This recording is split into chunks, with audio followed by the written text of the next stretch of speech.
I'm Melissa. Thank you for tuning in to Livingston Parish Library's Family Fun Fridays. Our focus today is on the puzzle game, the Rubik's Cube. Maybe it's been a few years since you've held a Rubik's Cube, or maybe you never even heard of it. It was invented in 1974 as a teaching aid for engineering students. It was invented by Rubik. After he made the cube and messed it up, it took Rubik a whole month to solve the puzzle, to solve the cube for the first time. He saw its potential to entertain and train minds, so he thought others would enjoy it also. Initially, he called it the Magic Cube and marketed it in Hungary. It was renamed Rubik's Cube when it was introduced to the Western world in 1980. The cube has had its popularity has gone high and low. Right now, it's pretty popular. We were thinking, since it's winter and we're all kind of cooped up anyway because of shutdowns and COVID things, that we would spend time thinking about puzzles and games that we could do inside.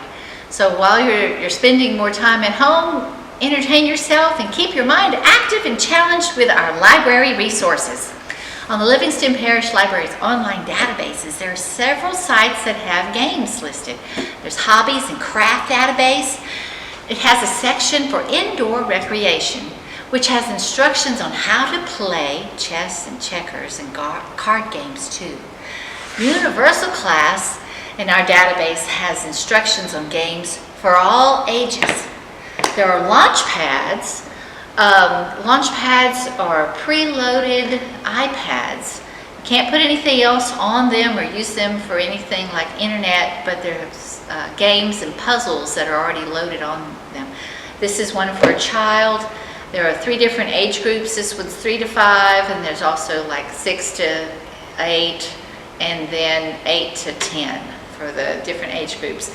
And this one, you can see it's going to start making some sounds there. It'll get going in a second. This one is for adults. Yes, it will make some sounds. This is for adults, and hidden objects, so it's all over the world. So you'll look for the objects, and it's like maybe some things you haven't ever got to see before. You'll get to see them.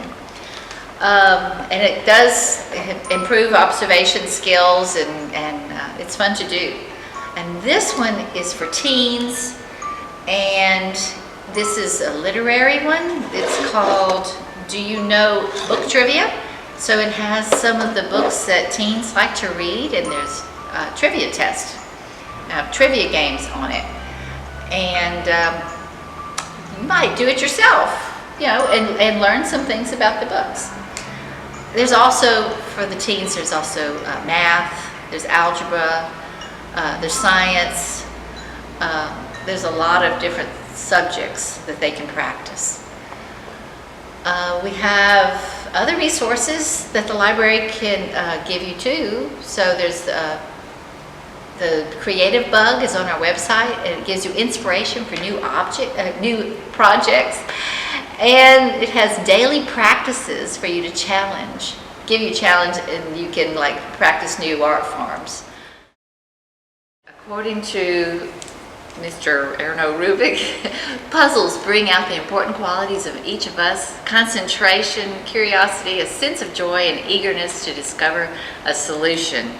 And his Rubik's Cube is the puzzle that has fascinated everybody since the 80s. Do you have a collection, Haley? Yes, I do. Can you start telling us about your collection? Sure. So I'll start with the Rubik's 3x3. This is a classic Rubik's, and I have quite a bit more of these. Oh, this one's been used a lot. Yes, that was my first Rubik's Cube. Uh-huh. And then I have, this one is actually a speed cube, so it's a lot smoother. Ooh, I'm just messing it up. It's okay. It's all right. And this is a stickerless And then I have a few mini cubes. Wow, those Yes. are cute. And then those are just the normal 3x3. Those are like regular cubes. Yes. Okay. Then it goes into other things. Yes, sure. Let me see. So I have a few pictured 3x3s. This is an Easter themed one. Huh. All right, you got that. A Nintendo. Oh, sure. I feel like I should honor it and put it in the right spot. Keep calm. Keep calm. Does it help you? Sometimes. Sure. Sometimes. You can use. Anytime I'm stressed out, I'll grab a cube and just play with it. So it That's always. a good reason. This one's just a holographic heart one. Wow. But yes, it is not an original. No. No. These are dice cubes. They're actually magnetics. They're really heavy. Golly, this thing is heavy. They can turn like a regular cube. Okay, do they stick to each other? No. Don't do that. The inside of them are just magnets. Okay. Oh, how neat. Yes, they're really cool. See through? Yes, clear and then Well, somewhat, but not complete. a little bit. This one's just a blank cube. This is how I do it. I can mess it up and never matter. This one is actually probably the hardest cube I have. It's a 3x3, but it's in the form of Sudoku. So like Sudoku, Oh my. each side has to have only one of each number. Do you get these yourself or just I family members get them just to torture you? used to get them for Christmas, but then I would spend all day playing with the cubes, and so they stopped buying them for me. I could see someone who really loves Sudoku to play this constantly. It's so hard. But it's really hard. It is, yes. And then I have some 2x2s. So like a 3x3, but it's So it works smaller. the same? It has different algorithms to solve it, and it also turns differently, but it's the same kind of shape. Okay, yeah. So not really the same. Not quite the same. Yes, and then I Okay. have a stickerless 2x2 Mm-hmm. You go over there. in the opposite direction. I have a 4x4. Oh my goodness. Okay, is this really 4? Yes, ma'am. But I see more than. Well, Oh, it is. it's a 4x4x4. Okay, yes, I see it now. Okay. All right. It makes sense. Yes, and they actually make bigger ones than that. It goes 5x5 and 7x7, and I think commercial-wise you can get a 17x17, but I think it's over $300, so I do not have one of those. Good. Yes. And I don't think I would ever be able to solve it. I think solve time is about quite a few hours. Oh goodness. And More than 6 hours. No, that's too much. Yes, ma'am. Too much of your time. Definitely. And then I And have we're getting into some very cute things out yes, 2x2 shape mods. So this is essentially a 2x2 cube. It's just instead of colors, it's made of shapes, but it solves the Yeah. same. Oh, this makes sense to me somehow. And then a panda. And a kitten. Oh my. He's special. And then I have a few 3x3 shape mods, which solve by, it's kind of like the 2x2 shape mods. They solve the same as the 3x3, Mm-hmm. except instead of colors, it's different shapes. So that's a mirror Okay. cube. Yes. So what was that? It was, I can tell Yeah. that it's different to me somehow though. It really is. I don't know why, it just blew my mind. Yeah. All right. It's a lot of fun to solve too. And this one is a 3x3 heart, essentially the same as a 3x3, except this one's a lot harder because these are actually the same. So if you try to solve it, you often run into parity. So you have to make sure each piece is right, even though it might look right, it might be wrong. This looks impossible to me. Never. It takes a while to solve. And then this is an Eaton's twist. It's like a 3x3, except curved. You solve it pretty much the same way, but it's a lot more fun, and it does shapeshift as you go through it. So it'll get all mixed up in shape. It won't stay the same cube. Yes. Wow. And then Oh, is there a category this one goes into? you can just put it somewhere. How about there? That's perfect. This is a void cube. so there's just a hole in There's there. a void. Yes, there is. Oh, wow. That is cool. All right, another shape. There we go. This is just a flashlight. But it turns. Sure enough. Ah! And that turns it on.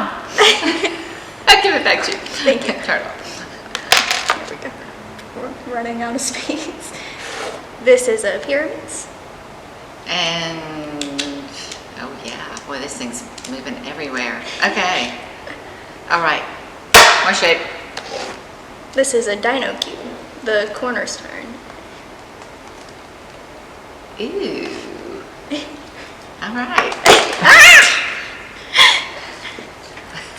There you go. Not good at handling this. It's okay. This is a gear ball. I've probably dropped all of these. So we're getting out of the, so it's a puzzle, Yes, ma'am. but not so much a cube.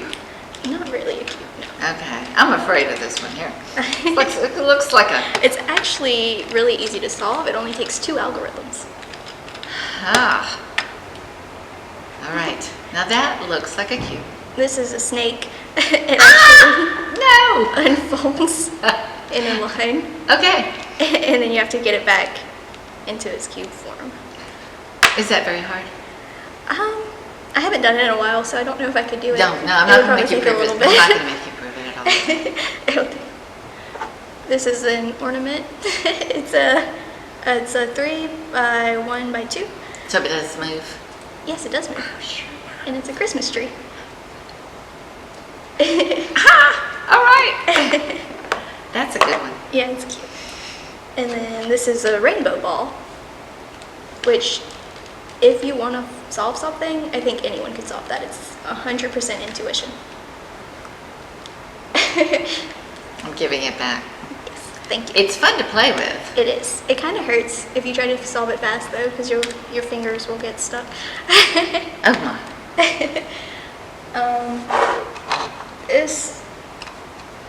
It's called the knot.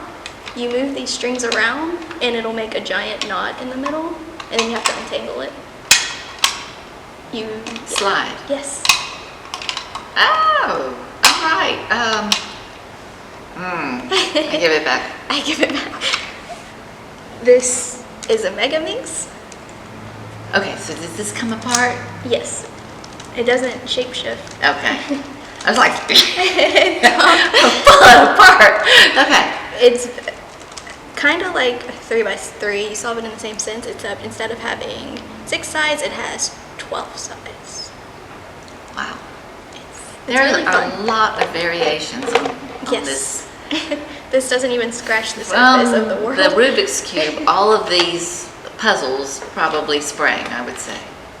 A lot of them. Most, maybe. Maybe not that one. Well, I think this was inspired by the Rubik's Cubes. They were expanding on just Okay. different kinds of puzzles in the same sense. Mm. A lot of puzzles that don't come apart. Yeah. Like you've seen puzzles that you have to take apart and then put back together. Yes. A lot of those were inspired by the Magic Cube. Okay. So this is a slider puzzle.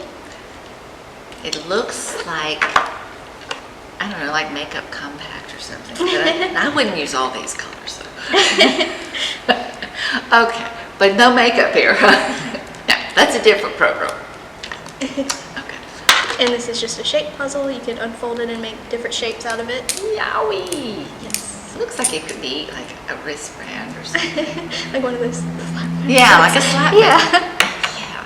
And then this is a floppy, super floppy cube. It's a 3 by 3 by 1. The Yeah. fun thing about this one is it also shape shifts. So you can do, Ah. yeah. Can you make a man out of him? Maybe. I've seen people make hearts out of it. Okay. And that's it. All right. Let's see. So how long have you been playing with the Rubik's Cube? Probably a little under 7 years. It's a long time. Yeah. So how long, okay, so how did you teach yourself to learn how to solving? So my first cube, this one, I saw a kid solving one, and that's what got me interested. I was like, I want to be able to do that. So I went to a store. I bought a Rubik's Classic 3x3. It came with a guide, which was amazing. And it took me probably 3 to 5 hours just sitting there staring at the cube trying to figure out how to solve it. But then once I got it, I kept at it. So is it like trying to figure out what the manual's telling you to do? Yes, sir. The manual gives you a few algorithms to use, and the algorithms help you put certain pieces in places, but you have to figure out which piece goes where. And that's the hardest part, is wrapping your head around how the cube moves. Okay. Well, I could see that would be hard. Have you ever been in a competition? I have not. I would love to go to one, but I wouldn't compete. I'm not very good at speed solving, but I have watched a lot of videos online, and I think they're amazing. There's so many people that get together. Well, I have really enjoyed seeing this collection. All right, so there's other benefits to playing with the Rubik's Cube besides just managing tension or keeping yourself calm. So it also helps with your memory, I'm sure, Yes. because you were mentioning about algorithms, and so you use the algorithms to solve, and so there are certain algorithms, and then you have to do them in the right order, right? Yes, ma'am. And I would think it probably helps you, your fingers too.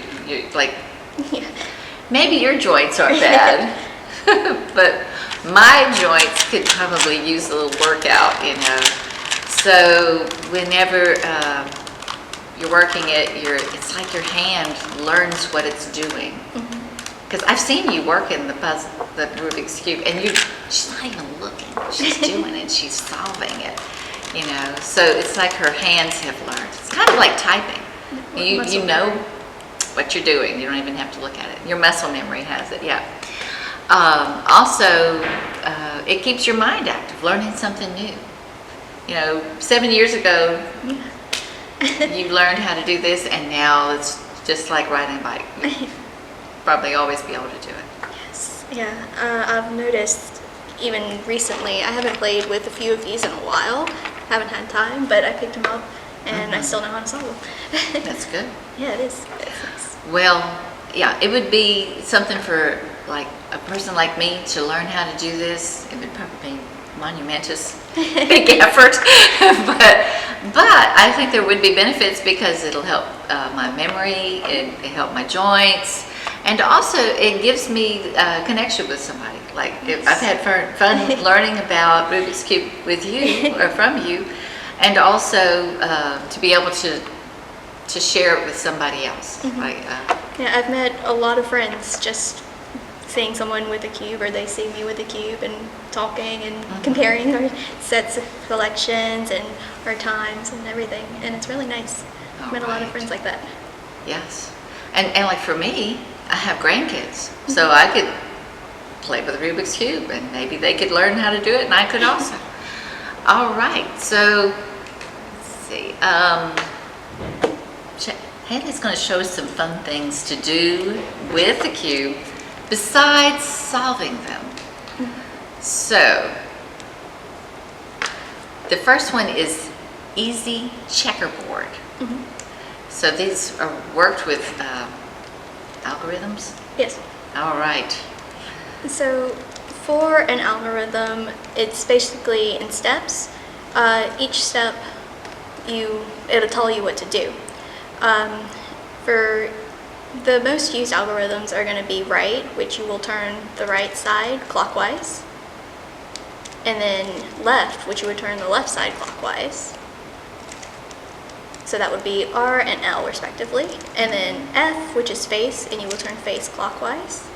B is back, and you will turn the back clockwise. And then U is up, you turn the up side clockwise.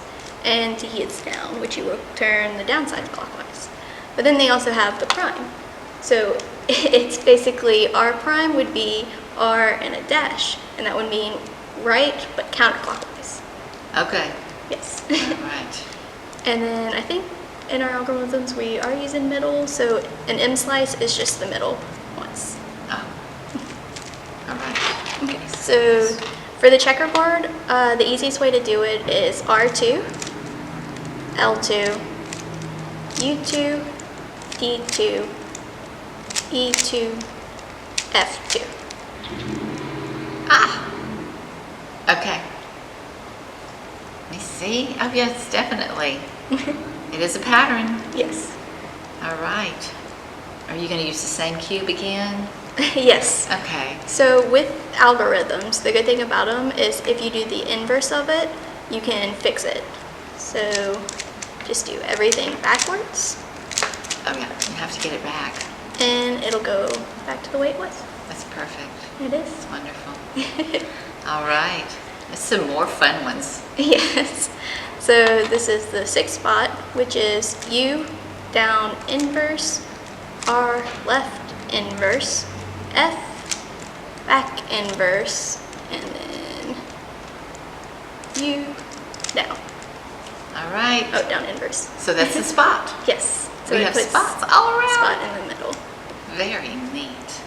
And then I'll just quickly get that back into place. Oops. Okay. Okay, this is The plus minus, which is U2, R2, L2, U2, R2, L2. oh, there's a plus. So the top and bottom stay the same, but a plus minus on the sides. Okay, that is neat. Let me do it. She's gonna undo. Undo, yes. And that's quick. Perpendicular. Perpendicular. R2, U2, L2, R2, U2, L2, M2. All right, so we've got a geometry term. Perpendicular. So this line is horizontal and this one's vertical. Well, I guess it depends on how you hold it. But Yeah, this is true. they make perpendicular. All right, now Haley's going to show us some fun things to do with the cube. So when solving the cube and messing with the cube, you'll use an algorithm most of the time, and an algorithm is just a series of steps that you will take in order to get to a certain outcome. When using a Rubik's Cube, the main algorithm steps that you're going to use are going to be right, which is represented by R, and that's just going to be a turn clockwise. A turn clockwise for the right face. And then right prime is going to be counterclockwise. Left will be the left side, and you will turn it clockwise as well. And then left prime will be a counterclockwise turn. Face is the face facing you, and you will turn that clockwise. And then F prime is going to be the counterclockwise turn. Back is the back face facing away from you. To turn that for the B would be a clockwise turn, and then as if you were facing it. And then B prime is going to be counterclockwise. And then there's up, which is U, the upper face. And then U prime is going to be counterclockwise. And then down, which is the bottom face. And D prime is also going to be counterclockwise. So one of the patterns that we can show you is the easy checkerboard. And I can do this one by going R2, L2, U2, D2, B2, F2. And that creates a checkerboard pattern all around. All right, yes. And then in order to get that back to its solved state, you will just do the algorithm that you did before, but in reverse. So B2, F2, U2, D2, R2, L2. All right, there you have it again. Okay, let's see another one. Okay, so this one's called the sixth spot. You will do this one by U, down prime, R, left prime, F, back prime, then U, down prime.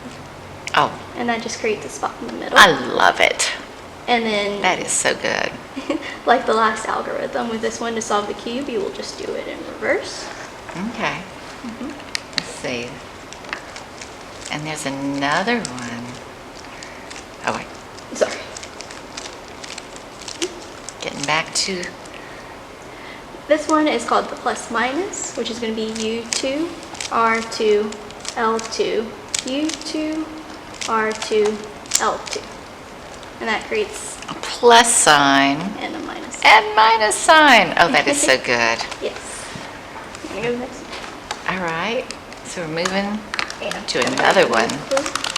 All right, this one's called perpendicular. It's going to be R2, U2, L2, R2, U2, L2, M2. All right. So that creates perpendicular lines. Yes. To each other there. All right. And okay, this one is a little bit longer. It's 4 crosses. It's going to be U2, R2, L2, F2, back 2, down 2, left 2, R2, F2, back 2. and there's your crosses. Yes, sir. So it doesn't have it on the bottom of the top. No. Just those sides. They do have more complicated algorithms that have all the way around, but I wanted to some easy let's ones. just make it quick. Okay, and this one is called high, and that's going to be high all around, sorry. U2, R2, F2, U2, D2, F2, L2, U2. And it creates Ah. high. Okay. So yeah. Here's your H. And your F. And an I. Yeah. Technically they could all be H's Everywhere. and I's, but It could be, yes. it could just be an H cube. Lots of I's. Or an I cube, yeah. Or lots of I's, yeah. All right. Just use this. Okay, and this one is pillars. It's L2, R2, back 2, F2. And that just creates vertical lines. Yes. That one's really short and Pillars. simple. Yeah, that's a pretty quick one, yes. L2. All right. Do you need one so that you can solve it for us? Sure. Which one would you choose? You can just mess this one up. Mess it up. Ah! I hope I don't break it. I feel like It'll be fine. I probably am too predictable in my what I'm doing here. Okay, so this is the Dino cube. I solved this one by first starting with the green side. And when solving this one, it's just mostly the same move over and over again, which is a hammer and move. Which to do that, you will take the piece and move it to where it wants to go, and then you will move it out of the way and move everything else.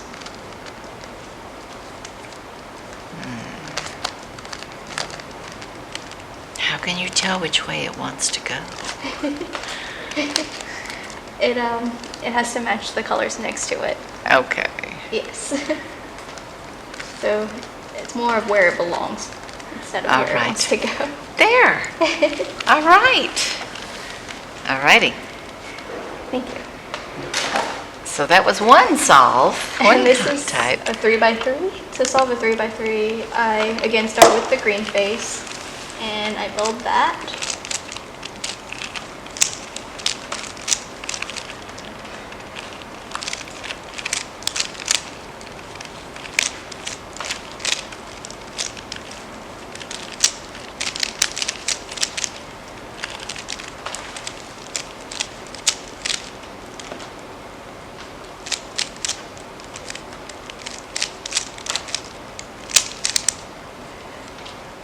When you're building the green face, you want to be sure that you're also getting the first layer. Because otherwise those pieces wouldn't be in the right place. Then we're going to start on the middle edges.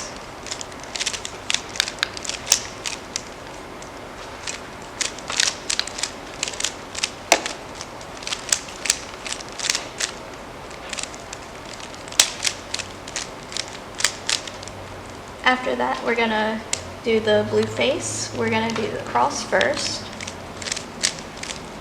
And then we want to orientate our middle edges for the top. So yellow, red, orange, white. Finally, we're going to do the last corners. We have to put them in their right place. This is in the right place because yellow, red, blue goes right here. But this is not in the right place. So we have to rotate that. All right. And then finally, we're going to turn our pieces around so they are in the correct place and position in the right direction. It looks like it was getting worse. And now it's going to come together, huh? Should. Yeah. 2 by 2? Oh, yep, 2 by 2. So 2 by 2, again, I start with the green face. And again, as I solve the bottom layer, I want to be sure to solve the first layer. And then for 2 by 2, you want to look for a special case when doing this algorithm.